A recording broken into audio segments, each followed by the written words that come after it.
My golden child little sister tried to unalive me because I took away her spotlight at my wedding. So I put her in jail for a 12-year sentence. My little sister Ava has always been what someone would call an attention seeker. She needs attention on her at all times. And my parents didn't exactly help with humbling her. Every event had to be about her, or she'd absolutely freak out. At every single one of my birthday parties, she'd blow out the candles and have her own presents. And God forbid she had to watch someone else get something she didn't have. I felt like I was invisible growing up because my parents hardly cared about my achievements or my events, as they were always focused on the attention Ava deserved. Ava was extremely premature and even died 5 times as a preemie, so my parents treat her like a little angel because they almost lost her. So whenever Ava acted up, they turned a blind eye. Ava even had a nasty habit of trying to take the attention of anyone who tried to even look in my direction. Every single boy I've dated suddenly ghosted me and started showing up at our house asking for Ava. I was sick of it. So when I was 18, I distanced myself and went to a college out of state.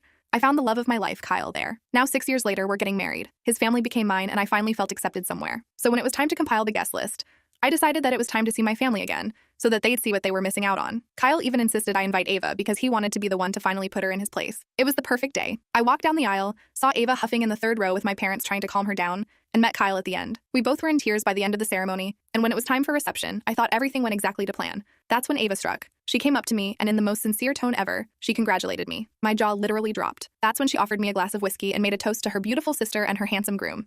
I was a little sussed out because she had never been this nice to me before, and that's when I went to drink the glass. It smelled a little weird, but I always get a little sick from alcohol, so I drank up. I started to feel a little woozy and felt my throat closing up. It should be known that I have a severe allergy to lemons. I looked at Ava, and she held up a lemon in her hand. I started panicking and holding onto my throat, and Ava just walked away to Kyle.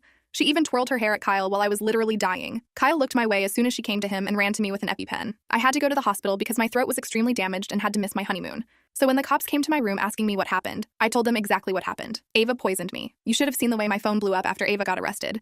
My parents were calling me a monster for turning on my own blood. Ava even decided to get one of my exes to be her lawyer, and all he could say during court was that I was a jealous liar. The trial was obviously pretty short. Guess who's going to jail for 12 years? Ava!